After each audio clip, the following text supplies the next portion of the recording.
endocrino. Vaso sanguíneo, piel, cabeza y cuello, nutricional ambiental, enfermedades, los hematíes, los leucocitos, ganglio linfático, ahí está, acá está.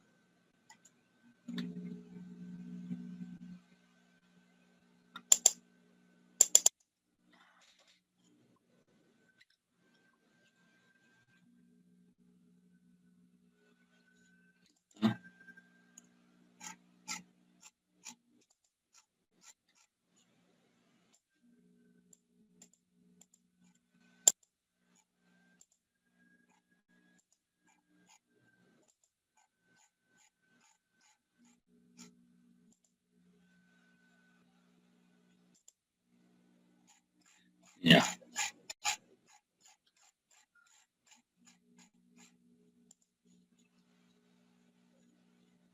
Vamos a compartir. A ver. De pantalla, acá está. Compartir. ¿Se ve? Sí, doctor. Muy bien. Entonces vamos a hacer esta clase que es del aparato linfohematopoyético, pero también vamos a hablar un poco de los leucocitos, ¿no? Que son los glóbulos blancos. Recuerden que el aparato linfohematopoyético más se refiere a los linfocitos, ¿no? Que dentro de todos los leucocitos o glóbulos blancos son los que tienen mayor capacidad de respuesta ante una infección o una inflamación, ¿no? Digamos, son células mucho más especializadas que el resto de leucocitos, ¿no? El resto de leucocitos, ¿cuáles son? Los neutrófilos, los basófilos, los eosinófilos, ¿no? Los macrófagos. Entonces, los linfocitos tienen esa particularidad que su tipo de respuesta inmune es más específica, ¿ya? Vamos a hablar de ello, pero también un poco del resto de leucocitos. Primero tenemos que hablar un poco de lo que es el desarrollo y mantenimiento de los tejidos hematopoyéticos, ¿no? Ustedes recuerdan que nuestras células de nuestra sangre se dividen en tres, ¿no? Tenemos los glóbulos rojos o hematíes, o eritrocitos también llamados, tenemos los glóbulos blancos o leucocitos, y las plaquetas, ¿no? Todas esas células derivan de una célula madre hematopoyética que está en la médula ósea. Normalmente ahí se forman en los adultos las células de la sangre, ¿no? En la vida intrauterina hay otros elementos donde también se forman las células de la sangre mientras van migrando hacia la médula ósea. ¿En qué órgano se puede ver? Por ejemplo, en el saco vitelino, también tiene función hematopoyética, y en el hígado también, ¿no? Pero ya en la vida postnatal, ¿no? Poco a poco se va trasladando a las células hematopoyéticas, o la hematopoiesis, que es la formación de células de la sangre, a la médula ósea, ¿no? O sea, la médula de todos nuestros huesos. Ya, dichas células, estas células hematopoyéticas son pluripotenciales y autorrenovables, ¿no? Entonces ellos nunca se van a acabar, ¿ya? Y se pueden transformar en cualquier tipo de esas células que te mencioné, ¿no? La respuesta medular a las necesidades fisiológicas a corto plazo está regulada por factores de crecimiento hematopoyéticos a través de sus efectos sobre los progenitores comprometidos.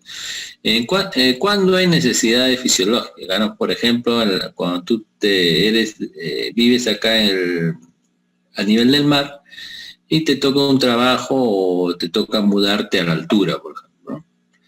Ahí vas a sentir un poco de dificultad para respirar, porque la presión de oxígeno a la altura es menor, ¿no? Entonces va a entrar menos cantidad de oxígeno a tus pulmones, ¿no? Por lo tanto, el oxígeno que entra a tu sangre a través de la hemoglobina de los glóbulos rojos va a ser insuficiente, ¿no? ¿qué hace el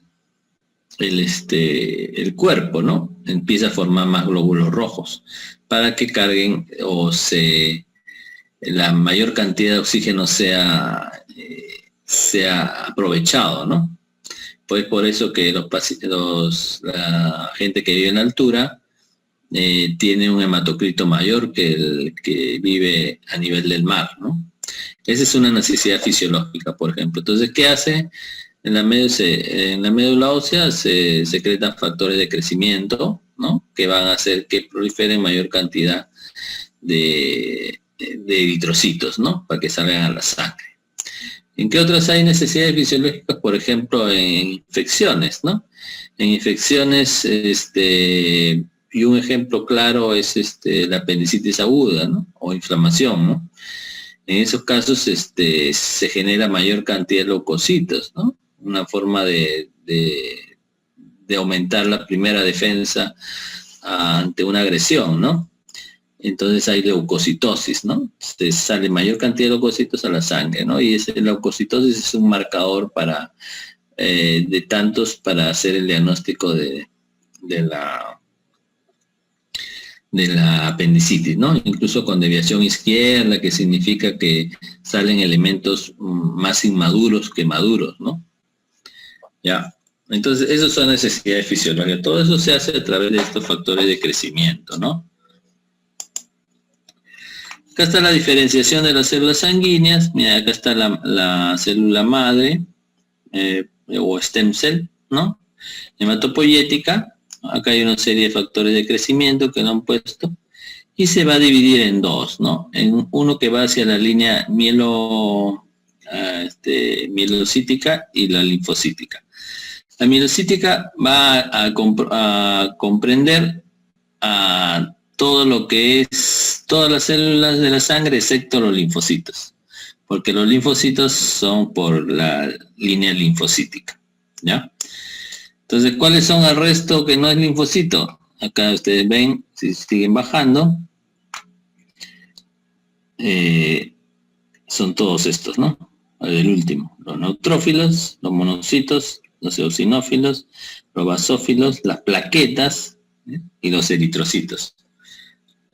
Y la línea linfocítica, acá no lo han aumentado porque ellos solamente dan origen a los linfocitos, ¿ya?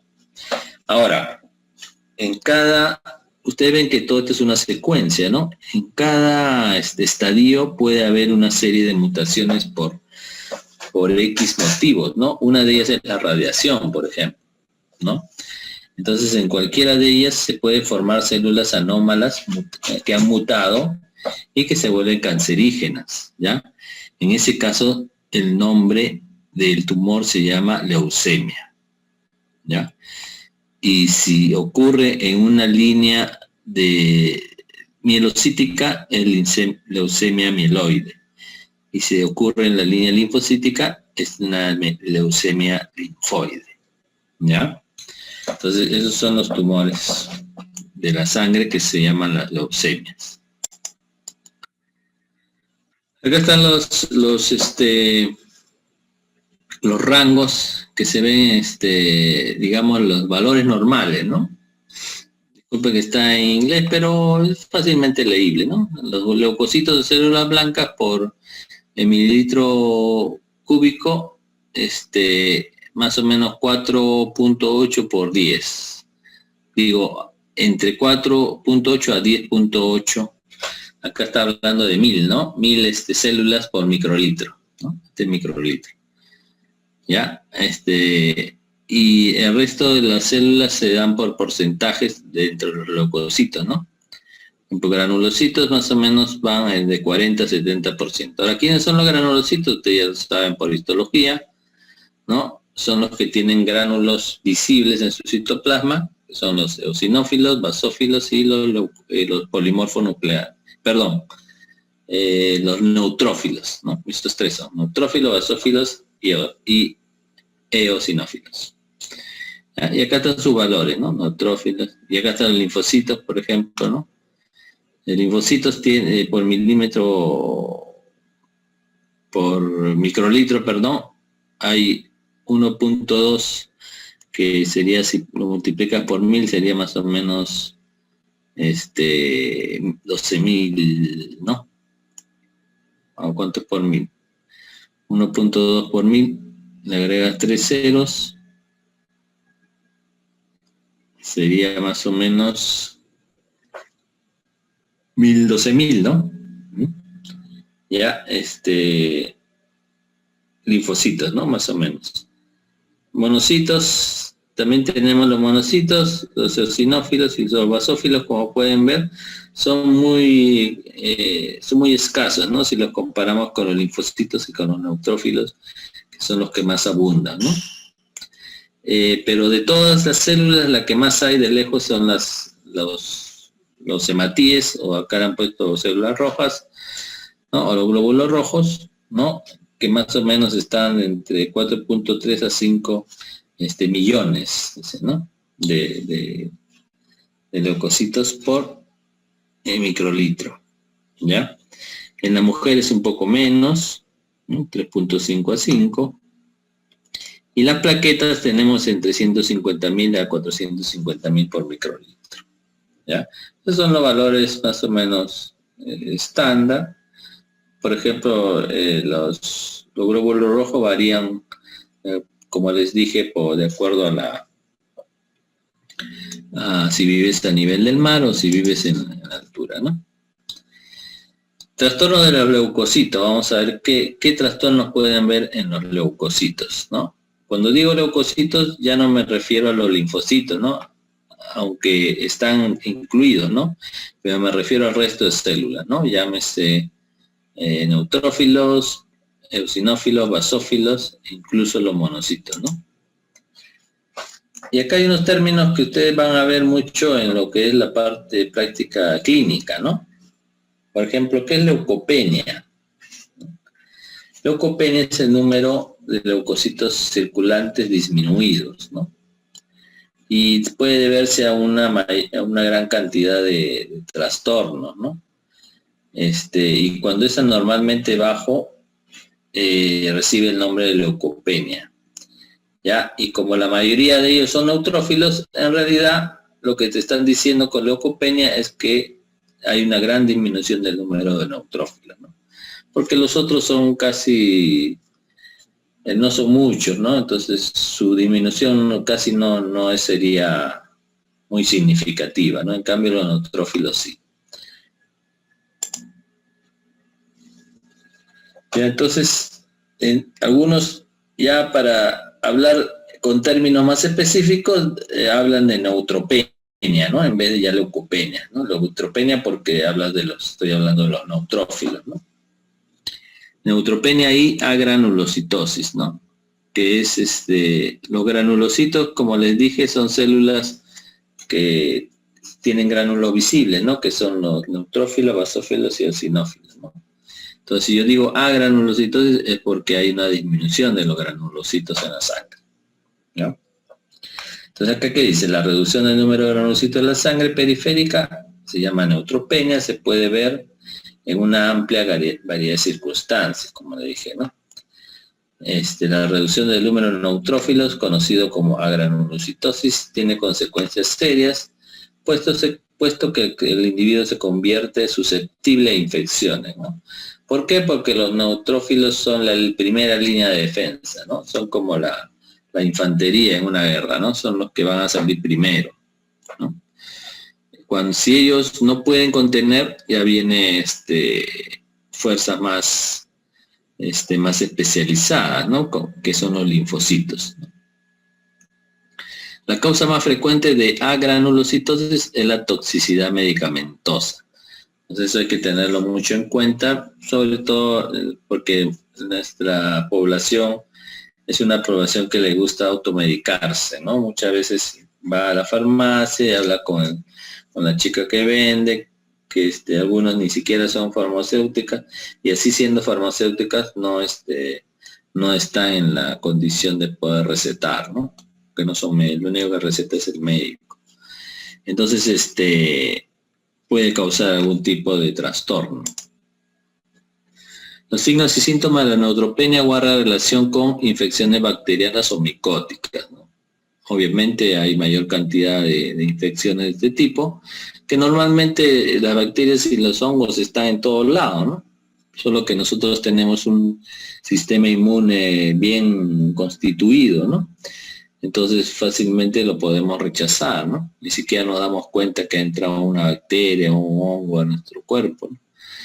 Pero en estos pacientes con neutropenia sí, obviamente, sí tienen cuadros clínicos, ¿no? Hacen malestar general, escalofrío, fiebre, seguidos por marcada debilidad y fatiga fácil, ¿no? Cuando haya granulocitosis grave, con ausencia virtual de neutrófilos, casi no lo vas a encontrar. Las infecciones pueden ser sobreagudas y causar la muerte en cuestión de pocos días. Entonces, ¿cuál es la patogenia en este tipo de trastornos, no? Puede ser que no se formen los granulocitos, eso le llamamos granulocitopoiesis inadecuada o ineficaz, ¿no? ¿En qué casos? Supresión de células germinativas hematopoyéticas. ¿Y en qué se ve en qué casos se ve esto? Por ejemplo, en las que hacen quimioterapia, ¿no? Por un tumor de repente de otro lado, ¿no? Entonces a ellos la quimioterapia les suprime las células germinativas hematopoyéticas, entonces hacen menos cantidad de granulopoiesis. Supresión de precursores por medicamentos, ya les dije, enfermedades asociadas como anemias megaloblásticas. La anemia megaloblástica es por deficiencia de vitamina B12 y ácido fólico, ¿no? Las mielodisplasias son lesiones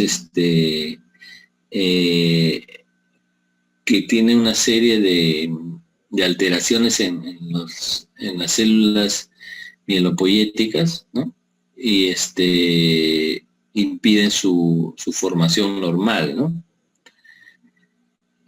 Afecciones congénitas raras también, como el síndrome de Costman, ¿no? Pero esto es más raro. Hay pacientes que nacen con esas alteraciones en que no pueden formar granulocitos normalmente, ¿no? ¿Cuál es la otra? Acá debe ser B, ¿no? Acá hay un error, ¿no? Si acá es A, acá es B. ¿Cuál es el otro panorama, no? De repente sí formas normalmente tus granulocitos, pero cuando salen a la sangre se destruyen rápidamente, ¿no?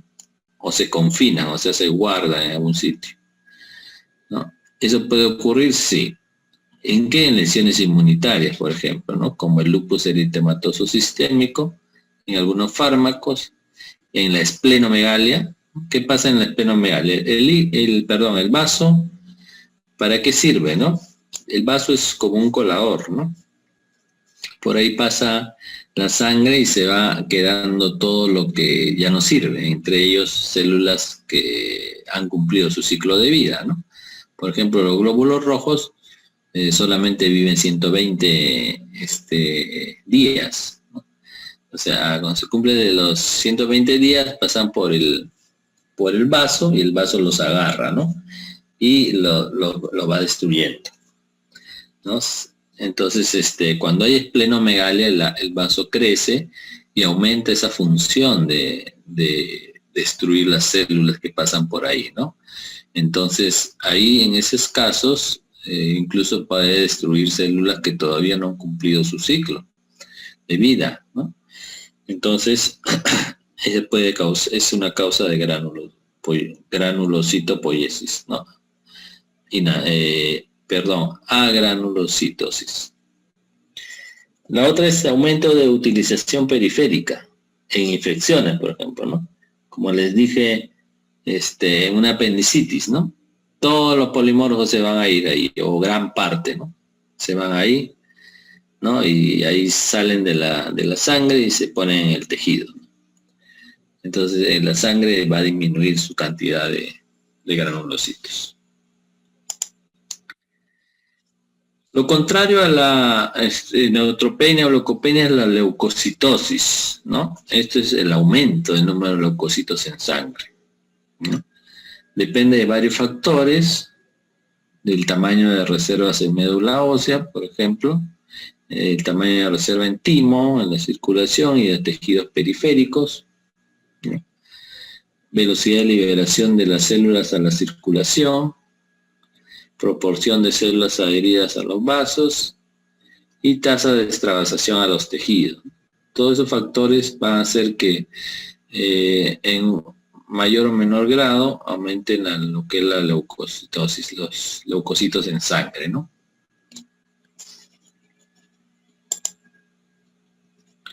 Esos son los mecanismos y causas de la leucocitosis, ¿no? Producción incrementada de la médula ósea es todo lo contrario a lo anterior, ¿no? Si antes en la neutropenia había disminución de la producción, acá hay aumento de la producción. ¿En qué hay aumento de la producción? En infecciones crónicas o inflamaciones, ¿no? En síndromes paraneoplásicos, por ejemplo, el linfoma de Hodgkin, ¿no? En desórdenes mieloproliferativos, ¿no? Por ejemplo, las leucemias, mieloide crónica, ¿ya? ¿Qué más? Incremento,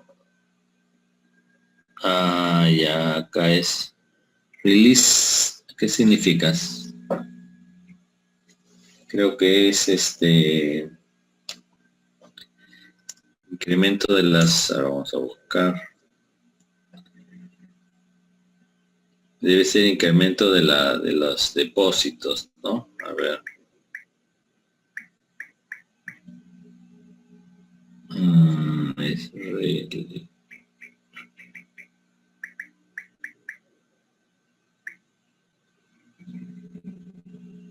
Lanzamiento, dice.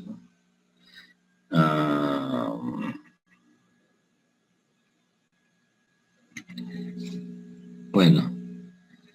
Pero es un incremento de los depósitos, ¿no? En médula ósea. Ejemplo, en la endotoxemia, en infecciones y en epoxia. Otro, disminución de la marginación en el ejercicio. Ejercicio es intenso, puede hacer que se disminuya la marginación.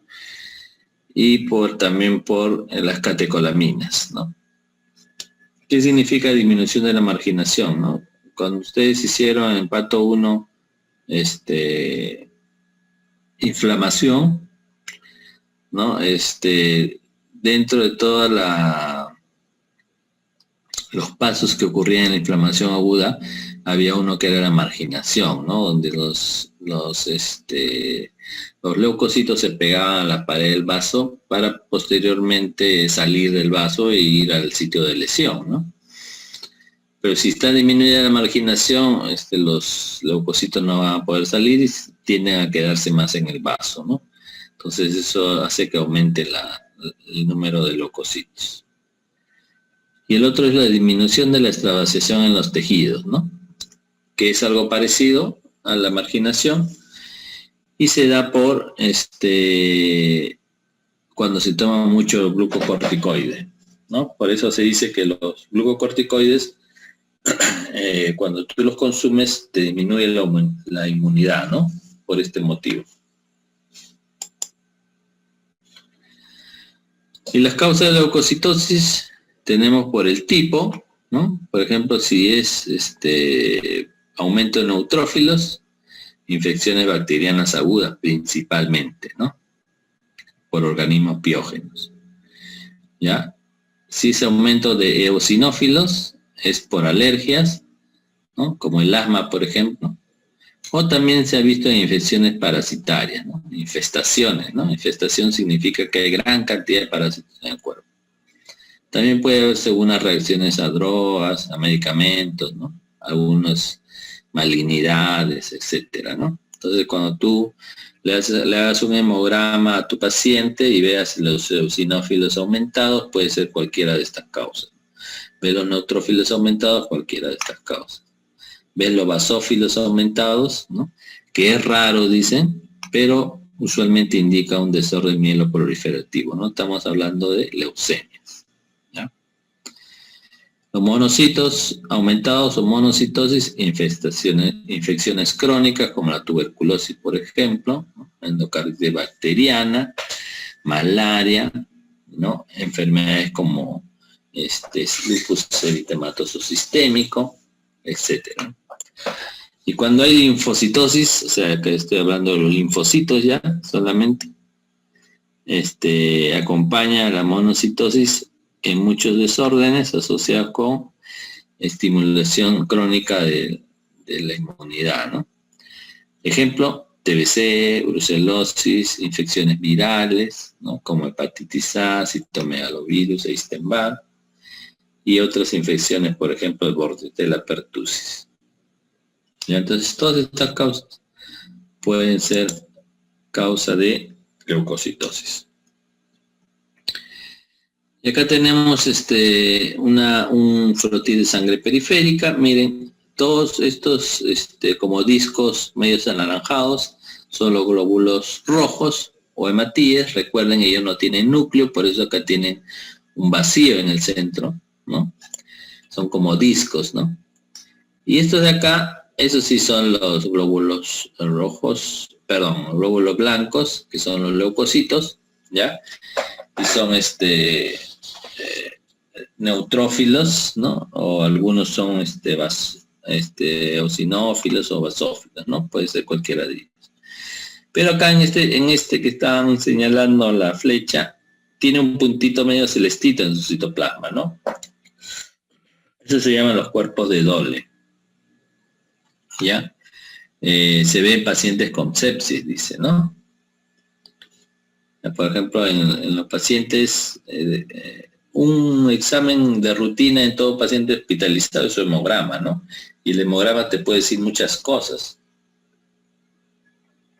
Solo hay que saberlo ver nomás. E interpretar, ¿no? Bueno, salimos de la sangre y nos vamos ya a los órganos linfoides, ¿no? ¿Cuáles son los órganos linfoides? Tenemos los ganglios linfáticos, tenemos el vaso, tenemos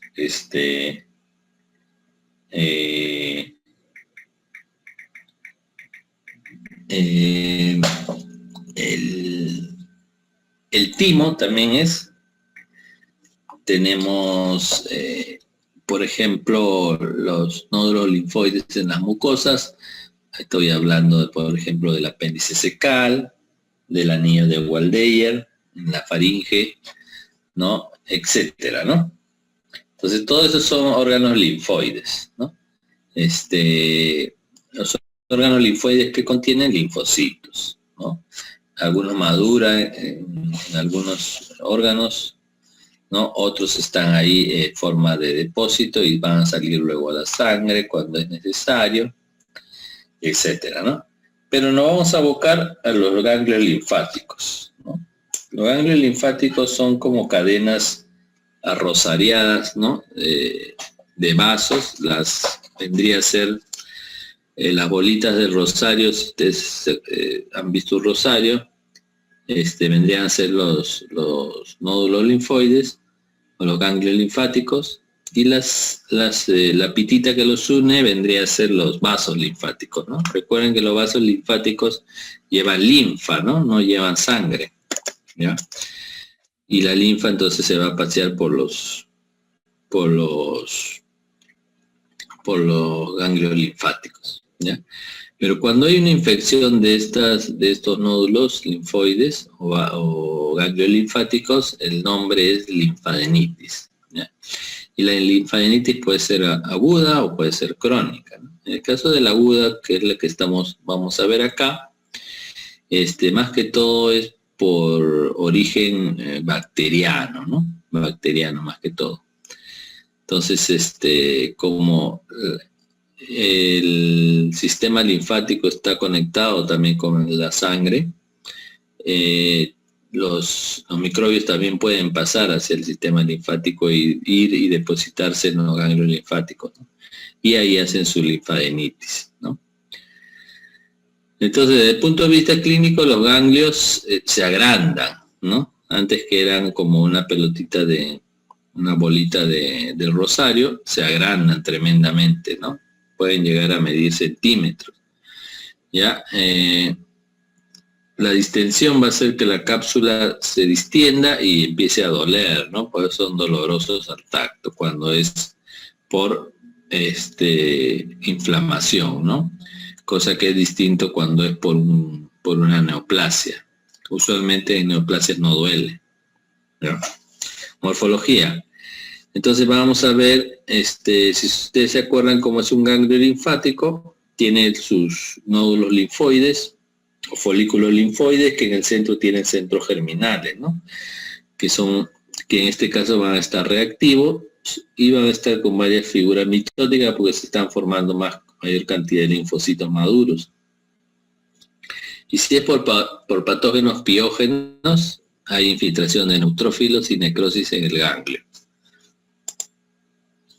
Y la crónica, ya, de forma característica, los ganglios no duelen mucho, ya, puesto que sus cápsulas no están sometidas a tanta tensión, ¿no? O sea, si es que crecen de una forma tan lenta que la cápsula se adapta, ¿no? Y no ocurre dolor. ¿Ya? Es común, dice, en los ganglios inguinales y axilares que drenan áreas relativamente grandes del cuerpo y son objeto de agresión frecuente.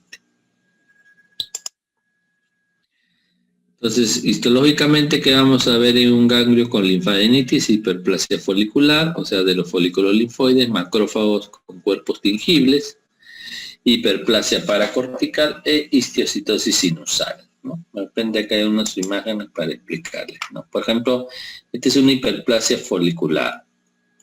Esto que ven acá es un folículo linfoide que está dentro de un ganglio linfático.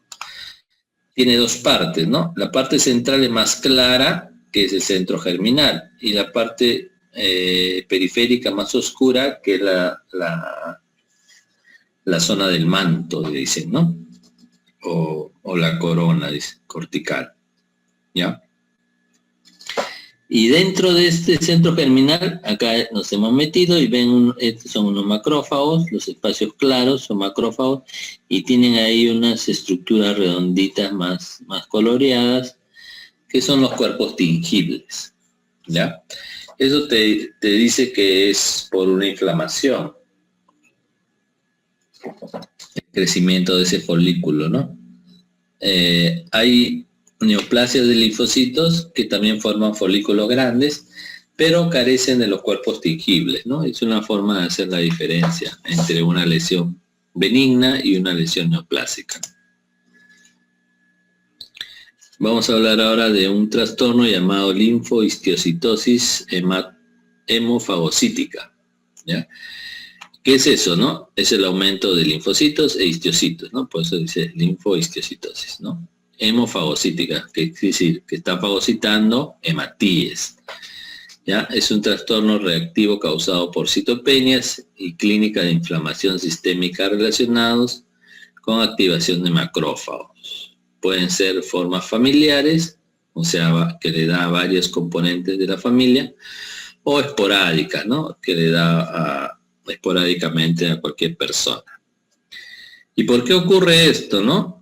Porque se activa sistemáticamente macrófagos y linfocitos T citotóxicos CD8, y las formas familiares se asocian mutaciones que afectan la capacidad de los linfocitos T citotóxico y natural killer de formarse adecuadamente o descargar sus gránulos.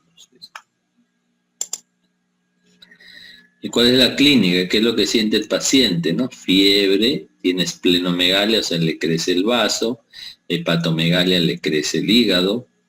En la médula ósea, cuando le hacen una biopsia a estos pacientes, ven hemofagocitosis, o sea, ven ahí macrófagos comiéndose hematíes, ¿no? Eso es la hemofagocitosis.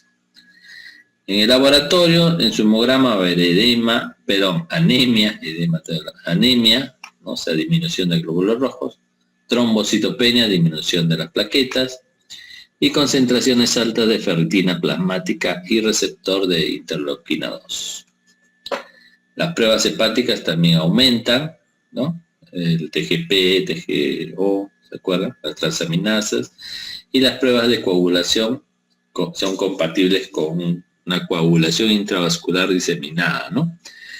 que es un trastorno donde de la cascada de coagulación, ¿no? Donde dentro de tus vasos empiezas a hacer trombos, ¿no? Y eso es peligroso porque los trombitos se van a empezar a taponar los vasos de pequeño calibre y va a ocurrir infartos o lesiones, ¿no? Por ejemplo, puedes perder los dedos, ¿no? de los pies o de las manos, ¿no? Dependiendo de cuántos coágulos o cuántos trombos hagas, ¿no? Y esto es lo que ocurre también, el CID también ocurre en pacientes con COVID, ¿no? Se está viendo también en pacientes que hacen trombos, formaciones de trombos, ¿no? En los vasos. Ahora vamos a hablar de la proliferación ya de los cánceres, ¿no? De los leucocitos, ¿ya? Hay dos tipos de neoplasias, como les dije, si hay dos líneas celulares de una célula madre, que era la linfoide y la mieloide, ¿no? Entonces hay neoplasias linfoides y hay neoplasias mieloides, ¿ya? Las mieloides son leucemias mieloide aguda, los síndromes mielodisplásicos, los trastornos mieloproliferativos crónicos, ¿no? Y las linfoides, vamos a hablar de las leucemias linfocíticas y también de los famosos linfomas, ¿no? Que en el caso de los linfomas ya son en órganos ya linfoides, ¿no? O en tejidos sólidos, ¿no? Ya no en la sangre, ¿no? Los linfomas. Y otro acápite es la histiocitosis, que son tumores de histiocitos o de macrófagos, ¿no? Entonces, esas tres vamos a ver, o algunas de ellas. Entonces, ¿cuáles son los factores etiológicos, ¿no? O patogénicos que van a dar origen a una neoplasia leucocítica? Usualmente son mutaciones, ¿ya? Y las mutaciones usualmente vienen por varias causas: radiación, virus, ¿no? Tabaco, como dice acá, ¿no? Quimioterapia, exposición a ciertos productos como el benceno, por ejemplo, ¿no? Entonces, las translocaciones cromosómicas u otras mutaciones adquiridas son lo más frecuente que hay en estos tumores, ¿no? Pero también puede haber factores genéticos hereditarios, ¿no? Entonces, acá hay varios familiares tienen el mismo defecto, ¿no? Los virus también están implicados ahí en la formación de neoplasias leucocíticas. Tenemos el HTLV1, que es el virus linfotrófico de células T, es primo del HIV, ¿no? Es primo del HIV. El otro es el virus Epstein-Barr, que da origen a ciertos linfomas, como el de Burkitt, por ejemplo. Y también tenemos el virus del herpes tipo 8, ¿no? Que ya se sabe ahora que es el que da origen al sarcoma de Kaposi. En cuadros inflamatorios crónicos también puede haber un tipo de respuesta neoplásica, ¿no? Se puede formar una neoplasia, por ejemplo, en la infección por el Helicobacter pylori, ¿no? La infección por el Helicobacter pylori en el estómago, cuando hablamos del Helicobacter, dijimos que te podía dar linfoma de células, linfoma mal, ¿no? Del tejido linfoide asociados a la mucosa, ¿no? Y también les dije que el tratamiento era erradicando el Helicobacter, nada más, ¿no?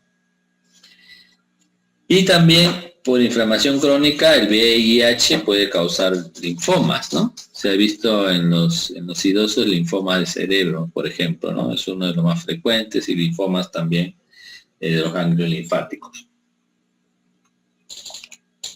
Factores iatrogénicos tenemos radioterapia y quimioterapia, ¿no?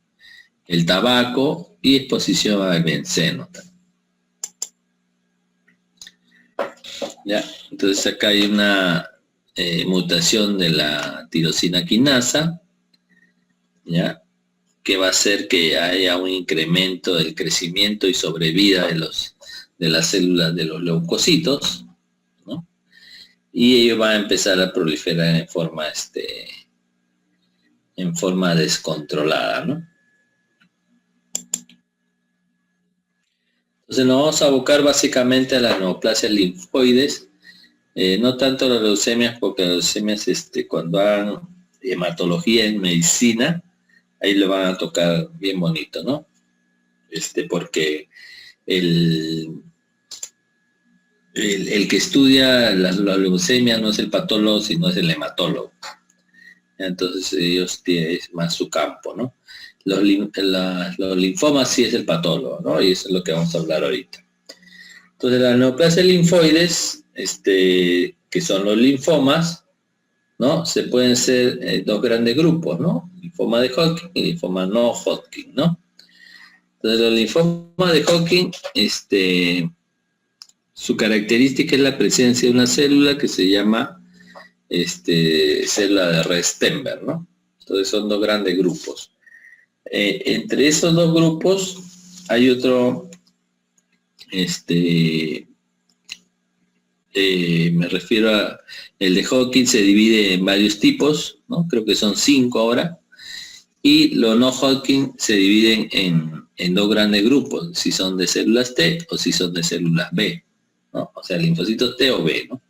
Y cada uno de ellos tiene un montón de clasificaciones, ¿no? Ya como 20 más o menos cada uno. Entonces hay un montón de tipos de linfoma, ¿no? Pero acá también separamos un tumor que se origina de las células plasmáticas. Recuerden ustedes que las células plasmáticas eran antes linfocitos B, ¿no? Que se activaron y se formaron en células plasmáticas porque la función de las células plasmáticas es formar los anticuerpos, ¿no? Ya las inmunoglobulinas. Entonces, cuando hay neoplasias de células plasmáticas, no está dentro de las neoplasias linfoides, sino es un ítem aparte, ¿no? Que se llama el famoso mieloma múltiple, ¿ya? El mieloma múltiple es una neoplasia de células plasmáticas que está en la médula ósea, ¿no? Y va destruyendo el hueso poco a poco, ¿no? Pero en los linfomas, 2/3 del paciente tienen aumento de volumen de ganglio linfático, que no es doloroso, y el resto tiene síntomas relacionados con el órgano afecto. Ahora, los linfomas principalmente son en los ganglios linfáticos, ¿no? Que puede ser de cualquier cadena, ¿no? De las cervicales, axilares, inguinales, o dentro del cuerpo, ¿no? Pero el de Hodgkin casi siempre da en ganglios linfáticos. Y el no Hodgkin puede dar en ganglios linfáticos, pero también puede dar en órganos, ¿no? Por eso hay linfoma intestinal, hay linfoma gástrico, ¿no? Hay linfoma en el hígado, en el vaso, hay linfoma en el pulmón, ¿no? Entonces, ¿y de dónde salen esos linfocitos? De los linfocitos que están en las mucosas de nuestros órganos, ¿no? Entonces ahí también puede haber linfomas, ¿ya?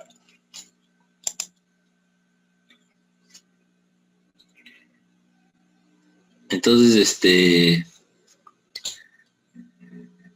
¿cuáles son los principios importantes?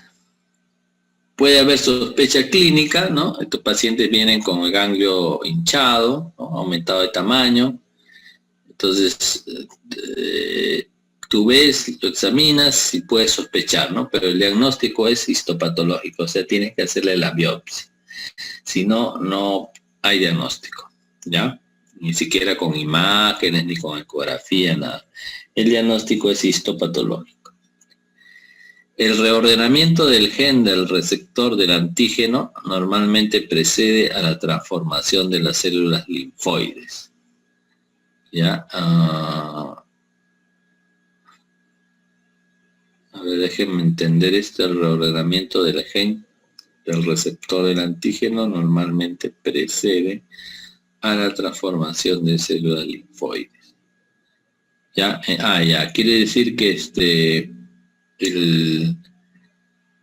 el antígeno es la molécula que va a dar origen que puede ser, por ejemplo, un virus, ¿no? O hablemos de virus, ¿no? Entonces, el virus se une a las células linfoides mediante un receptor, ¿no? Y esta unión va a hacer que ese receptor, su gen, ¿no? Se vaya a reordenar, ¿no? Y eso es lo que va a causar la mutación y lo que va a hacer que se transforme en las células linfoides. Entonces, primero tiene que haber eso, el reordenamiento de este gen, ¿no? La mayoría se parece a etapas reconocibles de la diferenciación de los linfocitos. Y acá quiere decir que, si ustedes recuerdan la tablita, aunque los linfocitos no estaban llenados todas las etapas, ¿no? Más de la sien mieloide, pero los linfocitos también tienen sus etapas para formarse desde la célula madre hematopoyética hasta un linfocito maduro. Entonces, los linfomas, cuando nosotros vemos los linfomas en las láminas, las células se van a parecer mucho a alguna etapa en su maduración, ¿no? De toda esa cascada de etapas que había hasta formar un linfocito maduro. O sea, si tú ves, nunca vas a ver un linfoma con puros linfocitos maduros, porque los linfocitos maduros son benignos. Vas a ver los linfocitos en estadios anteriores a llegar a ser maduros, ¿no? Entonces, por eso acá dice, se parece a etapas reconocibles de la diferenciación de los linfocitos. Es frecuente que se asocien con anomalías inmunitarias, es cierto, ¿no? Por ejemplo, en el SIDA, ¿no? Hay anomalías inmunitarias, ¿no? Y en otras enfermedades también. Las neoplasias de células T o B tienden a reproducir el comportamiento de sus homólogos normales. O sea, si es T o el B, ¿no? Por ejemplo, el B más tiende a hacer lo que son las células plasmáticas, ¿no? Y formar anticuerpos y todas esas cosas, ¿no? El linfoma de Hodgkin se disemina de forma ordenada, mientras que los no Hodgkin se diseminan ampliamente al inicio, ¿no? Eso también es algo importante. El linfoma de Hodgkin tiende a cuando aparece en un ganglio, tiende a diseminarse siguiendo la misma, el mismo camino de los linfáticos, ¿no? O sea, si compromete a un ganglio, por los linfáticos va y compromete a otro ganglio más, que está cerca, ¿no? Aledaño. En cambio, los no Hodgkin, estos se diseminan en forma más desordenada y desde el inicio, ¿no? Pueden irse a muchos otros sitios. Y esta es la clasificación de la neoplasia linfoide de la Organización Mundial de la Salud, ¿no? Hay de células B y de células T, ¿ya? Y de la célula B es de los precursores de células B, ¿no? O sea, los que están en la médula ósea, entonces ahí se llama leucemia linfoma, ¿no? Linfoblástico, agudo de célula B. Pero ya cuando son de células B periféricas, o sea que ya salieron de la médula ósea, tienen todas estas clasificaciones, ¿no? O sea, linfoma linfocítico pequeño, leucemia prolinfocítica de célula B, linfoma linfoplasmocítico, etcétera, etcétera. Y de las células T también hay células, a ver, esto vamos a sacar acá, perdón, anterior, de precursores de células T, igualito, ¿no? Se llama leucemia linfoma linfoblástica aguda de células T. Y las periféricas tienen todas estas de acá, ¿no? Prolinfocíticas células T, linfocítica neuronal larga, etcétera, etcétera. ¿Ya? Esos son, hasta ahí, los linfomas no Hodgkin. Y los Hodgkin son acá, que están los subtipos clásicos, la esclerosis nodular, celularidad mixta, ricos en linfocíticos y de expresión linfocitaria. Y el otro tipo es la predominancia linfocítica, ¿no? Entonces, el Hodgkin antes solamente era estos 4, pero ahora son 2 grandes grupos, el clásico y la predominancia linfocítica. Y el clásico se divide en estos 4 que están acá. ¿Ya? Como pueden ver, linfomas hay un montón para aprenderse, ¿no? Y es importante saber el tipo exacto, sí, porque de eso depende el tratamiento. ¿Ya? No es igual tratar uno de células B que uno de células T, ¿no? Ahí está el origen de las neoplasias linfoides, ¿no? Médula ósea, en el timo, ahí están células precursoras en los ganglios linfáticos y todo lo que dan origen, ¿no? Por ejemplo, acá de la médula ósea da leucemia linfoma linfoblástica de células B, pero acá, por ejemplo, en el ganglio, linfoma de células T periférico, y los del timo dan linfoma, leucemia linfoblástica precursora de células T. Y acá dan un montón, miren, tienen un montón para estudiar ahí. Entonces vamos a hablar de los principales tipos nada más, ¿no? No de todos, ¿ya? Y acá sí vamos a, tienen que aprenderse bien porque le van a venir muchas preguntitas.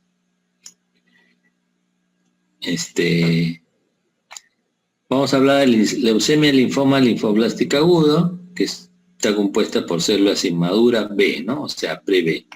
O T, si es pre-T, ¿no? O sea, estos dos pueden ser de B o pueden ser de T.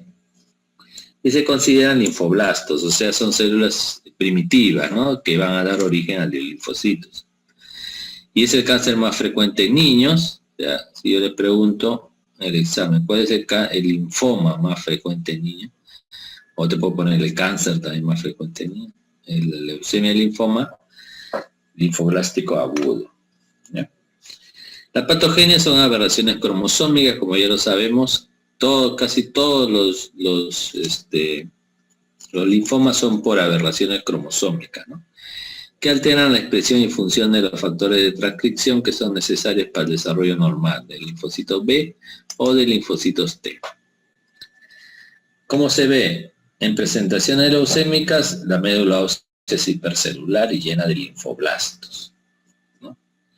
Masas tímicas mediastinales en el timo también, ¿no? En leucemia linfoblástica aguda, T, ¿no? Con linfadenopatías y esplenomegalia.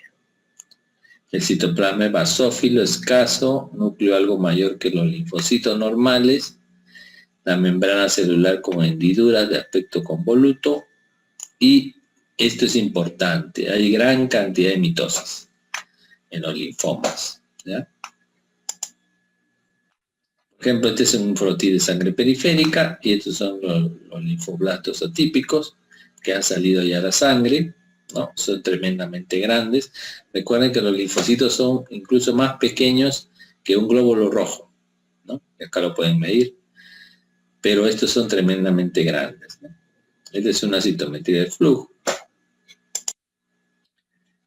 El inmunofenotipo es las moléculas que tienen estas células o bien en su citoplasma o en su membrana celular, ¿no? Y que nos permite marcarlos y decir el tipo, ¿no? Porque casi siempre los linfomas nosotros no lo podemos diagnosticar solamente por hematoxilina eosina, tenemos que hacer este tipo de marcadores de inmunohistoquímica, ¿no? Entonces tenemos el TDT, 95% marcan positivo, ¿no? Ya en la leucemia linfoblástica aguda, la B, estos son sus marcadores, CD19, PAC5, CD10, CD19, no se repite esto, ¿no? Y CD20. Y en el T, CD1, CD2, CD5, CD7. ¿Ya? ¿Cuál es el pronóstico de esta neoplasia? Con una quimioterapia agresiva, el 95% de los niños consigue remisión completa y 75-85% se cura, ¿no? O sea, es un buen pronóstico para que gran cantidad se llegue a curar, ¿no? Pero a pesar de esto, la leucemia linfoblástica aguda sigue siendo la principal causa de muerte por cáncer en niños. Otro linfoma es el B difuso de células grandes. Este sí es bien frecuente, ¿ya? Es la forma más frecuente del linfoma no Hodgkin. Existe un ligero predominio masculino con edad mediana alrededor de 60 años. Presenta un tamaño relativamente grande de las células y un patrón difuso de crecimiento. Los pacientes se presentan con una masa de crecimiento rápido, frecuentemente sintomática, en un solo sitio ganglionar o extraganglionar. ¿Ya? Ese se puede dar en el ganglio o fuera en otro órgano, ¿no? La patogenia es heterogénea. Hay alteración de la regulación del gen BCL6, un gen represor transcriptacional del dedo del zinc de unión al ADN, necesario para la formación de los centros germinales normales. ¿Y qué tienen estos pacientes, no? Como pueden hacer en cualquier lugar, va a depender la clínica de dónde esté, ¿no? Por ejemplo, si está en el intestino, de repente crece una masa que te ocluye el intestino y tienes un síndrome de obstrucción intestinal, ¿no? Si está, por ejemplo, en los ganglios, te salen adenopatías grandes, ¿no? Puede ser en cuello o en axila o en las ingles, ¿no? La enfermedad extraganglionar puede estar dentro del tracto gastrointestinal, en la piel, también puede ser linfoma, en el hueso también puede haber linfoma, en el cerebro también. En el cerebro, por ejemplo, se ve bastante en los idosos, ellos hacen el linfoma cerebral, y en otros lugares también. La afectación de la médula suele ocurrir en fases avanzadas de la enfermedad, no al inicio, ¿no? Morfología, son células grandes, 5 veces mayores a los normales, el crecimiento es difuso, el núcleo es redondeado u ovalado de aspecto vesicular, debido a la marginación de la cromatina. Los núcleos pueden ser 2 o 3. El citoplasma es moderadamente abundante. El inmunofenotipo, o sea, los marcadores que se le hace son CD19 y CD20, CD10 y BCL6. Pronóstico, son agresivos, se da quimio combinada intensiva, remiten 60-80% y 40 a 50% se cura, o sea, casi la mitad, ¿no? Mucho menor al anterior linfoma que habíamos visto, que se curaba más gente. ¿Ya? Entonces, este es un hígado, por ejemplo, y acá ha salido todo este tumor blanquecino, el linfoma, ¿no? Y miren cómo se ve la célula. Les dije que los linfocitos normales son chiquitos, redonditos y bien oscuritos, ¿no? Pero acá miren, los núcleos son tremendamente grandes y no son oscuros, sino tienen áreas claras, algunos tienen núcleo prominente, como estos de acá, ¿no? Y no son perfectamente redonditos, ¿no? Incluso acá tienen como unas muescas, parece acá como si fuera su boca, su ojo acá, ¿no? Entonces, ese es un linfoma, ¿ya? Y miren este de acá, este de acá, y este de acá, y este de acá, son mitosis. Otro linfoma que vamos a hablar es el de Burkitt, ¿ya? El de Burkitt es un linfoma, que hay varios tipos, ¿no? Tenemos el endémico, por ejemplo, en ciertas regiones de África hay estos linfomas, ¿no? Linfoma de Burkitt. Hay también el Burkitt esporádico, ¿no? Que da así al azar a alguna persona. Y hay otro que da en un grupo de pacientes que son VIH positivos también, ¿no? Entonces, esas son las 3 categorías que puede dar un linfoma. ¿Cómo puede dar un linfoma de Burkitt, no? En la patogenia también son translocaciones del gen MIC en el cromosoma 8 que provoca aumento de la misma proteína, ¿no? Del mismo nombre. Todos los casos endémicos están infectados latentemente con el virus Epstein-Barr. Entonces, el Epstein-Barr es uno de los factores de riesgo más importantes en el linfoma de Burkitt. ¿Cuáles son las características clínicas? Da en niños, adolescentes y adultos jóvenes. Tienen masas mandibulares o abdominales extraganglionares. Rara vez se presenta como agresivo. Entonces los tejidos aparecen borrados por un infiltrado difuso de células linfoides de tamaño intermedio que contienen núcleos redondos u ovales con cromatina gruesa. hay fagocitos abundantes con citoplasma claro que le dan el aspecto de cielo estrellado a este tumor, ¿no? Ojalá, creo que tenemos una imagen para que vean. El índice mitótico, o sea, hay gran cantidad de mitosis, ¿no? Es alto. Y hay abundantes células apoptóticas. Y este es el cielo estrellado, ¿no? Todas estas células que están acá, que forman mantos oscuros, son las células neoplásicas. Y estas claritas son los macrófagos que están fagocitando, ¿no? Y entonces le dan esto como si fueran las estrellas, ¿no? O sea, todo el cielo oscuro y estas zonas claras como si fueran las estrellas, ¿no? Pues le llaman el patrón del cielo estrellado, ¿ya? Acá igual. ¿Qué marcador se usa para el linfoma de Burkitt? IgM, CD19, CD20, CD10 y BCL6. Casi nunca expresa el BCL2, ¿no? Que es para otros tipos de linfoma. Pronóstico es agresivo, pero la mayoría se curan con quimioterapia intensiva en niños y jóvenes, ¿no? En adultos mayores es más reservado, ¿no? Qué importante, miren, es que, por ejemplo, estos linfomas o leucemias, cuando dan a niños, ¿no? En la gran mayoría tienden a curarse, ¿no? Porque los niños o la gente joven tiene mayor capacidad de respuesta ante neoplasias, ¿no? En cambio, eso no ocurre en pacientes ya de edad avanzada, ¿no? Eso es lo que sufren mucho más, ¿no? Su recuperación es más lenta. Y la otra neoplasia de células plasmáticas, vamos a hablar un poco, ¿no? Son ya, recuerden, las células plasmáticas eran linfocitos B que se transformaron para formar anticuerpos, ¿no? Entonces, ellos también pueden transformarse a neoplásicas, ¿no? Y como forman inmunoglobulinas, que son los anticuerpos, las neoplásicas también van a secretar inmunoglobulinas, ¿no? Pero son monoclonales, ¿no? O sea, de un solo clon, ¿no? Y esta inmunoglobulina secretada sirve como un marcador tumoral, ¿no? Y también tiene consecuencias patológicas. Entonces, de todas las neoplasias de células plasmáticas, la más frecuente es el mieloma múltiple, ¿no? Hay otras que se llaman, por ejemplo, la macroglobulinemia de Waldenström, ¿no?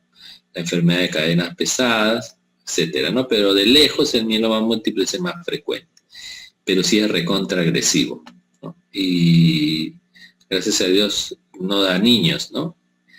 Casi es rarísimo que dé a niños.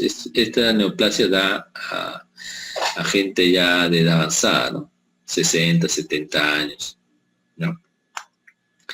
La inmunoglobulina que ellos secretan, que es monoclonal, o sea, de un solo clon, se identifica en sangre y se denomina componente M, ¿ya? Y es un criterio para hacer el diagnóstico de mieloma múltiple.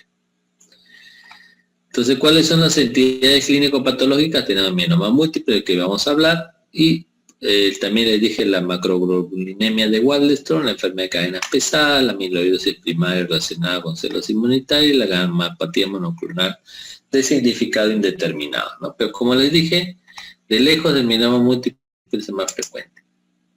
Entonces vamos a hablar de él. Es una neoplasia de células plasmáticas, está asociada a lesiones óseas líticas, eso es algo bien importante, ¿no? Hacen lesiones líticas del hueso, ¿no? Incluso en el cráneo las lesiones son tipo de sacabocado, dicen, ¿no? O sea, así como que dejan cuando tú sacas, no sé si han visto en los helados, tienen una herramienta que saca una bola, entonces deja un hueco así medio redondito, ¿no? Igualito así se ve las lesiones en el cráneo, ya en sacabocado dicen, ¿no? Hipercalcemia también hay, ¿no? Insuficiencia renal y anomalías inmunitarias adquiridas. Predomina la enfermedad ósea por factores producidos por las células neoplásicas, y es una enfermedad de ancianos, ¿no? Esto es importante, 65 a 70 años más o menos es lo que da. Patogenia y reordenamiento que afectan el locus IgH y varios protoncogenes. Entonces, ¿cómo se ve? Son tumores destructivos de células plasmáticas. Cuando son lesiones solitarias fuera de la médula ósea se llama plasmocitoma, ¿no? Cuando está un tumor puro de células plasmáticas, ¿no? Pero estos tumores destruyen el hueso, ¿no? O el esqueleto axial. En la radiografía de lesiones óseas son ensacabocados, como le dije, ¿no? La médula ósea contiene un número elevado de células plasmáticas que debe ser mayor del 30%. Normalmente en la médula ósea no debe haber células plasmáticas. ¿Por qué? Porque las células plasmáticas, recuerden, se forman de los linfocitos B maduros. Y los linfocitos B maduros ya no están en la médula ósea. Están ya en la sangre o en los tejidos. Ya salieron, ¿no? Entonces, encontrar células plasmáticas en médula ósea es un indicativo de un mieloma múltiple, ¿no? Pero tiene que ser mayor del 30% de todas las células presentes en la médula ósea. Es también un criterio.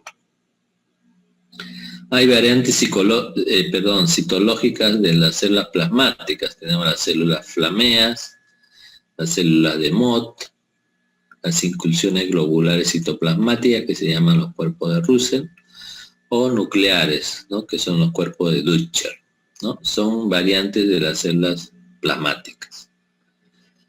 Los hematíes en sangre periférica lo vas a encontrar en pila de monedas, ¿no? Así como hicieras tu torre de monedas, pero con glóbulos rojos. ¿Ya? En ese caso ocurre en la leucemia en células plasmáticas. Proteína Benson se excreta por el riñón, ¿no? Esta es una proteína que forman las células plasmáticas neoplásicas y como va a la sangre se va a excretar por el riñón, ¿no? Pero en su paso por el riñón lo va a dañar el riñón y estos pacientes van a hacer insuficiencia renal. ¿Cuáles son los marcadores para células plasmáticas? CD138 y CD56. Clínicamente, estos pacientes tienen dolor óseo por las fracturas patológicas. ¿Qué significa fractura patológica, no? ¿Saben? Es cuando tú te fracturas tu hueso, pero por un golpe que a un individuo normal no tiene por qué romperle el hueso, ¿no? Esa es una fractura patológica. Ante un golpe pequeño o un trauma pequeño, se te fractura el hueso, que en un individuo normal no tendría por qué fracturarlo, ¿no? Eso se llama fractura patológica. Entonces, estos pacientes, como sus huesos están debilitados, ¿no? Entonces pueden hacer fracturas patológicas. Hipercalcemia, también porque hay destrucción del hueso y el calcio que está en el hueso se libera hacia la sangre, entonces ahí tienen hipercalcemia, ¿no? Cuando es severa, puede causar confusión, debilidad y letargo, estreñimiento, hipoluria y disfunción renal, ¿no? Hay infecciones bacterianas recurrentes también. Hay insuficiencia renal por la proteinuria de Benz-Jones, ¿no? De esta proteína que a su paso por el riñón lo lesiona, ¿no? Y el componente M se halla en la electroforesis de suero y orina, ¿no? Y este es un criterio también, ¿no? Recuerden, el componente M era la inmunoglobulina monoclonal que formaban las células plasmáticas neoplásicas del mieloma. Y miren las lesiones ensacabocadas, este de acá, este de acá, este de acá, este de acá. Son lesiones líticas, ¿no? Se supone que el cráneo es hueso y el hueso debe verse blanco, ¿no? Acá está medio transparentón porque seguro ha perdido el calcio, pero ahí se ven las lesiones líticas, ¿no? ¿Ya? Ensacabocado. Estos son lo que veíamos, los cuerpos de Dutcher es cuando está en el núcleo y esto es de Russell. De Russell es cuando está en el citoplasma, ¿no? Estas bolitas. Son inmunoglobulinas, ¿ya? Y esta es una célula plasmática. Todas estas son células plasmáticas, ¿no? Pero hay binucleadas, ¿no? Porque son células neoplásicas. Normalmente las plasmáticas no deben ser binucleadas, tienen un solo núcleo, ¿no? El pronóstico es variable, la mediana de supervivencia es de 4 a 6 años, solamente pueden vivir hasta 4 o 6 años en promedio, y aún no se han conseguido curaciones, ¿no? Imagínate, nadie se ha curado de mieloma. Es agresivo, ¿ya? Pasamos al linfoma de células del manto, que es un linfoma también no Hodgkin relativamente frecuente, ¿no? Da en la década quinta y sexta de la vida y predomina en los hombres. La proliferación consiste en una población homogénea de linfocitos pequeños con contornos nucleares entre redondos e irregulares y en ocasiones con hendiduras profundas. La mayoría de pacientes tienen ganglios linfadenopatía, ¿no? O sea, se le crecen los ganglios, ¿no? Generalizada al momento del diagnóstico. O sea, tienen ganglios en el cuello, en las axilas y en las ingles, que son lo que más se puede ver, ¿no? Pero también tenemos cadenas ganglionares adentro de nuestro cuerpo, ¿no? Las paraórticas, por ejemplo, ¿no? Las paratraqueales, ¿no? Esas también están comprometidas, seguro. Pero como no se pueden ver, es más fácil palparle del cuello, ¿no? En lugares frecuentes de afectación extraganglionar incluye la médula ósea, cierta zona de la pulpa blanca del vaso y las áreas periportales hepáticas y el intestino. Así se ve, ¿no?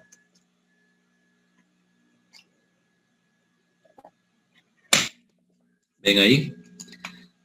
Entonces, este es un folículo linfoide. Acá hay como un centro germinal, pero no hay macrófagos con cuerpos tingibles, ¿se acuerdan? Esa es una forma de poder diferenciar si este folículo es benigno o maligno, ¿no?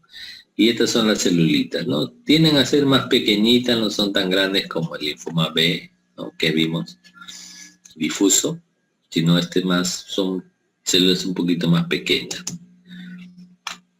Otro linfoma es la tricoleucemia, ¿no? Porque dicen trico viene de pelo, ¿no? De cabello, ¿no? Y ahora vamos a decir por qué. Se encuentra sobre todo en hombres de mediana edad y raza blanca. Los tricocitos tienen núcleos redondos y cantidades modestas de citoplasma azul pálido. La pulpa roja del vaso se infiltra preferentemente, o sea, además en este vaso, ¿no? Y las tríadas portales hepáticas también están afectadas con frecuencia. Entonces, ¿por qué le dicen trico? Porque acá salen como unos pelitos, no sé si le ven, ¿no? A las células, a los linfocitos neoplásicos. Por eso le dicen trico, ¿no? Acá miren, ¿no? Como unos pelitos. ¿No? Tricoleucemia.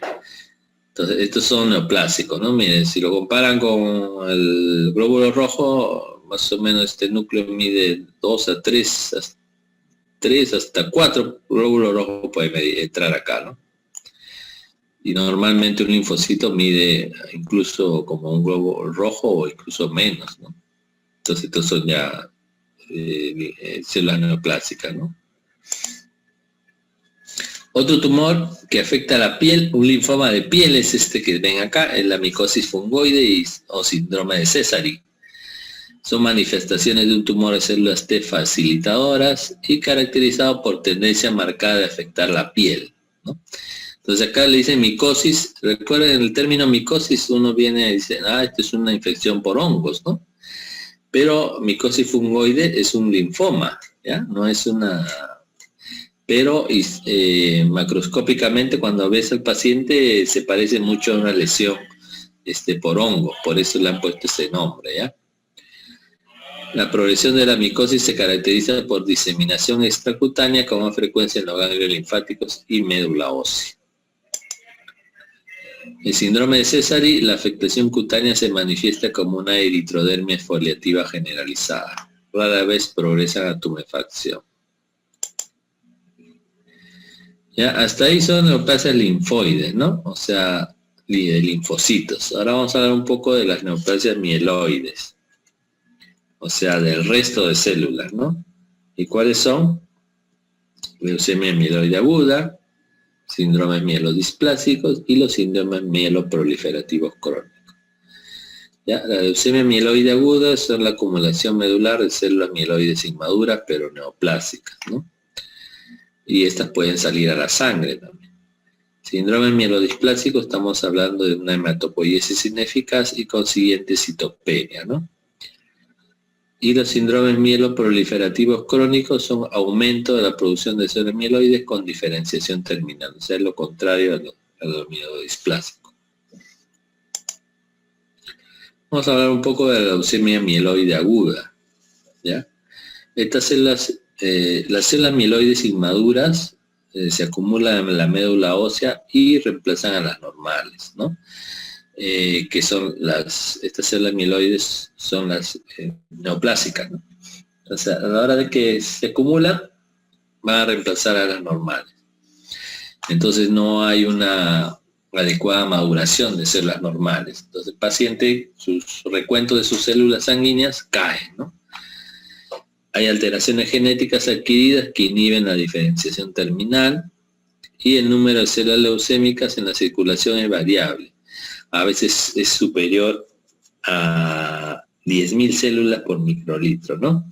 O sea, vas a ver un montón de células, sí, pero no normales, sino neoplásicas, ¿no? En la sangre. El diagnóstico se hace por una mayor cantidad de 20% de blastos en la médula ósea, ¿ya? Las anomalías cromosómicas, que son de 50-70%, pueden detectarse en cambios cariotípicos, ¿no? Se hacen el cariotipo y se puede ver ahí algún tipo de anomalía, ¿no? Que llámese translocación, etcétera. Clínicamente afecta a adultos entre 15 a 39 años. Hay anemia, neutropenia y trombopenia. O sea, disminuyen tanto los glóbulos rojos, los granulocitos y las plaquetas. Y si como disminuye las plaquetas, hay diátesis hemorrágica. O sea, el paciente empieza a hacer hemorragia, de repente se lava los dientes y sus encías empiezan a sangrar, ¿no? O tiene epistaxis, que es sangrado por la nariz, ¿no? Al sonarse nada más, ¿no? Ante pequeños, o de repente pequeños golpes y hace moretones, ¿no? O equimosis se llama eso. También puede hacer cuadro de coagulación intravascular diseminada, o sea, formar trombos dentro de los vasitos. Puede hacer infecciones porque hay neutropenia, ¿ya? Puede tener linfadenopatías y organomegalia leves. La clasificación, como es una entidad heterogénea, se divide en 4 categorías, ¿no? En la patogenia hay aberraciones genéticas que alteran genes que codifican factores de transcripción necesarios para la diferenciación de las células mieloides. Morfológicamente, en médula ósea vamos a ver al menos 20% de blastos, puede haber más, pero con 20% es suficiente para el diagnóstico. Y hay varios tipos de blastos, ¿no? Mieloblastos con cuerpos de Auer, que son gránulos azurófilos, monoblastos. Y estos blastos salen a la sangre también, ¿no? Y en la sangre puede ser mayor a 100.000, acá puede ser 100.000 por milímetro cúbico. En la citogenética tiene un papel crucial en la clasificación de la leucemia mieloide aguda. Se detectan aberraciones cariotípicas del 50-70%. El tratamiento es difícil, solo 15 o 30% permanece libre de enfermedad a los 5 años, ¿no? O sea, es bien difícil el tratamiento, ¿no? Y acá vemos así, ¿no? En el frotis de sangre periférica, tremendas células de leucemia, ¿no?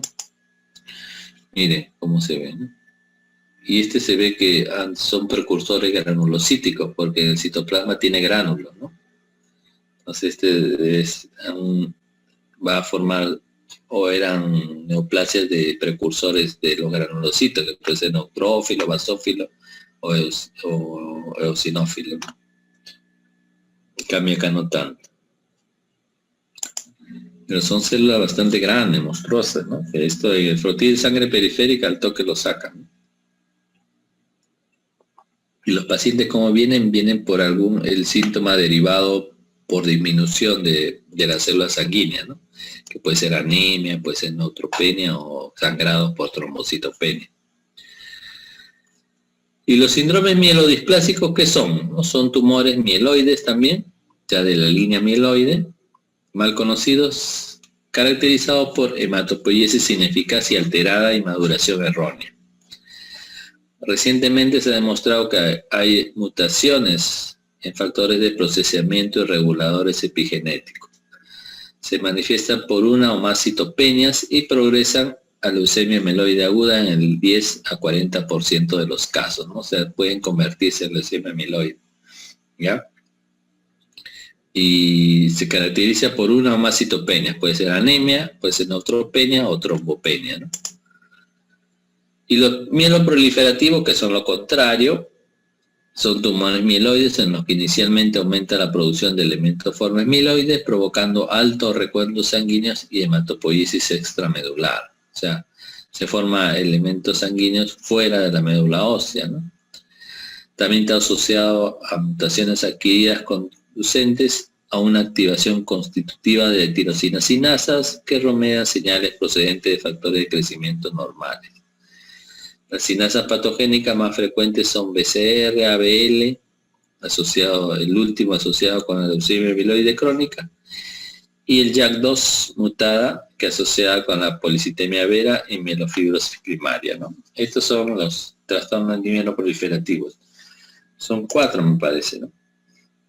Acá están los cuáles son. Todos pueden transformarse en leucemia mieloide aguda y una fase de consunción con fibrosis medular asociada a anemia, trombocitopenia y esplenomegalia. Entonces, ¿cuáles son los trastornos mieloproliferativos? Son 1, leucemia mieloide crónica. ¿Ya? El otro es policitemia vera. Pero primero vamos a hablar de la leucemia mieloide crónica. Se distingue de lo demás por la presencia de un gen quimérico BCRL-ABL derivado de porciones del gen BCR en el cromosoma 22 y gen ABL en el cromosoma 9. Y este último recibe el nombre de cromosoma Filadelfia. Entonces, cuando yo le diga cromosoma Filadelfia, ¿dónde se presenta? En la leucemia mieloide crónica. Es la respuesta, ¿ya? ¿Qué es la policitemia vera? Polivariositemia celular, ¿no? Se asocian mutaciones puntuales activadoras de la tirosina sinasa JAK2, se caracteriza por panmielosis, que pan es todos, ¿no? Mielosis de la célula mieloide, o sea, todas las células mieloides están aumentadas en su recuento.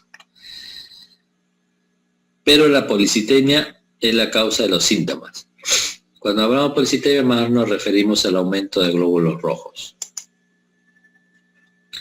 Trombocitosis esencial es la otra síndrome mieloproliferativo. Se asocia con frecuencia a mutaciones puntuales JAK2 y IOMLP, ¿no? Un receptor tirosina sinasa que normalmente es activado por la trombopoietina. Se manifiesta por la elevación de recuentos de plaquetas, ¿no? De ahí su nombre de trombocitosis, ¿ya? En ausencia de policitemia y mielofibrosis. Y la última es la mielofibrosis primaria. Se caracteriza por fibrosis medular obliterante, reduce la hematopoiesis medular y causa citopenias y hematopoiesis extramedular. O sea, se fibrosa la médula ósea, ¿no? Y acá están las mutaciones de la tirosina quinasa en los síndromes mieloproliferativos. Acá está el desorden, la mutación, la frecuencia y la consecuencia. Creo que ya está la última, la histiocitosis de células de Langerhans. Dijimos que también íbamos a hablar de los tumores de los macrófagos o histocitos. Y es la histiocitosis de células de Langerhans una de las más frecuentes, ¿no? Son trastornos proliferativos de células dendríticas o de macrófagos. También ocurre por mutaciones, por una sustitución activadora de valina por glutamato en el residuo 600 del gen BRAF.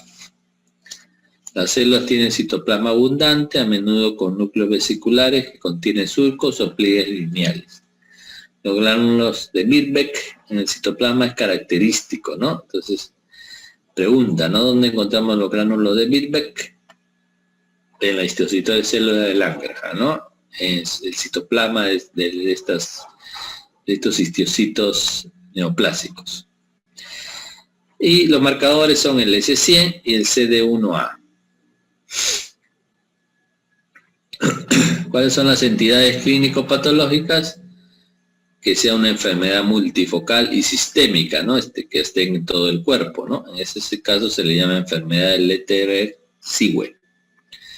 La más frecuente antes de los 2 años de edad, en ocasiones en adultos. que sea unifocal o multifocal, unisistémica, o sea, en un solo aparato sistema, se llama el granuloma eosinófilo. Se acompaña de eosinófilos, linfocitos, células plasmáticas y neutrófilos. Y hay una forma pulmonar que da en fumadores, ¿no? Que remite al dejar de fumar. Y entonces acá vemos nosotros el tumor está compuesto casi exclusivamente por histocitos, ¿no? Y acá en la ¿cómo se llama? Microscopía electrónica, ¿no? Se ve, estos son los gránulos de Bidbeck en el citoplasma de los histocitos, ¿no? Y por último hablamos del vaso, ¿no? Que forma parte también del sistema linfoide, ¿no? Combate infecciones, mantiene el equilibrio de los líquidos del cuerpo, contiene los glóbulos blancos que luchan contra los gérmenes. ¿Cuáles son las funciones del vaso? Fagocitar células sanguíneas y macropartículas, ¿no? Esto les dije cuando los hematíes llegan, o las células sanguíneas llegan a su tiempo de vida útil, ya pasan por el vaso y son ahí fagocitados. Producción de anticuerpos también, hematopoiesis también, y secuestro de elementos sanguíneo-formes. ¿Cuál es la patología del vaso? Cuando aumenta, se llama esplenomegalia, ¿no? Cuando aumenta en tamaño. ¿Ya? Puede constituir un índice diagnóstico importante sobre la existencia de un trastorno subyacente, pero también puede causar problemas por sí mismo, ¿no? Y producir lo que se conoce como hiperesplenismo, ¿no? ¿Qué es hiperesplenismo? Es cuando aumenta la función. Esas funciones que les he narrado en la diapositiva anterior se aumentan notablemente. Entonces empiezan a secuestrar las células sanguíneas que todavía no han llegado a su tiempo de vida, ¿no? Y las empiezan a fagocitar. Entonces, ¿qué va a causar? Anemia, leucopenia y trombocitopenia. Esplenitis aguda es la inflamación del vaso en forma aguda, ¿ya? Que puede ser por una infección que ha sido transportada por la sangre de una infección de otro órgano, ¿no? El vaso aparece agrandado y blando y en ocasiones puede hacer necrosis aguda del centro de los folículos esplénicos, ¿no? Sobre todo cuando el germen causal es un estreptococo hemolítico. Ese germen es un poco más bravo, ¿no? Y por último, las neoplasias del vaso, ¿no? Puede formar tumores benignos con fibromas, osteomas, condromas, linfangiomas y mangiomas. Los dos últimos dice que son los más comunes. Puede causar o una lesión que a veces es iatrogénica o a veces es traumática del vaso, es una rotura, ¿no? La rotura del vaso suele ser precipitada por aplastamiento o un golpe fuerte, ¿no? Puede seguirse de hemorragia intraperitoneal extensa y ocasiones masivas, que debe tratarse con esplenectomía pronta, para evitar la muerte por hipovolemia. Entonces, cuando se lesiona el vaso, bien difícil es que tú lo sutures para que se cure, ¿no?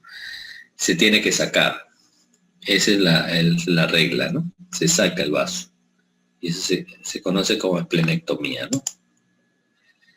Y el timo es otro órgano linfoide, ¿no? Consta de 2 lóbulos, se localiza en el mediastino, detrás del esternón, es mucho más grande en niños y con el pasar del tiempo y mientras aumentamos en edad, se va atrofiando y se va llenando de grasa, ¿no? La hiperplasia tímica son folículos, un ratito. La hiperplasia tímica es cuando aumenta el número de células en el timo, en lo que se conoce como folículos linfoides, ¿no?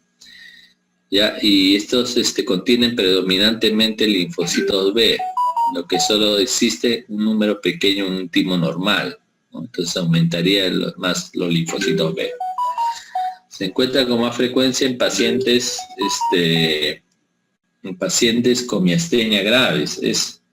Es frecuente esa asociación. ¿Ya? Esa asociación es bastante frecuente.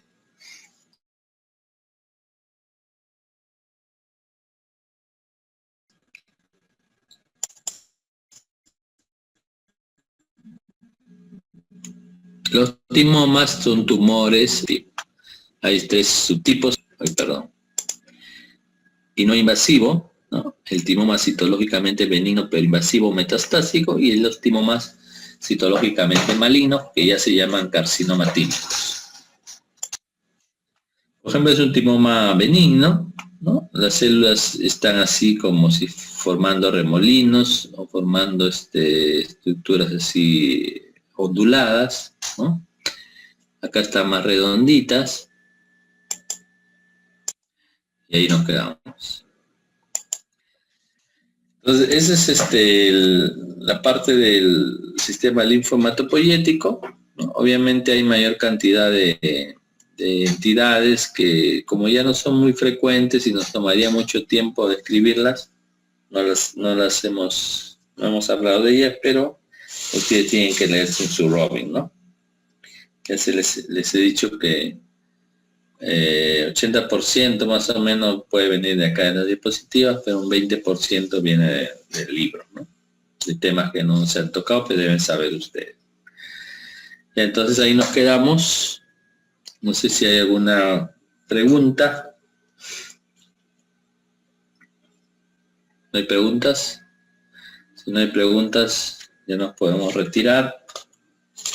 ¿Ya? Y ya nos vemos el próximo lunes.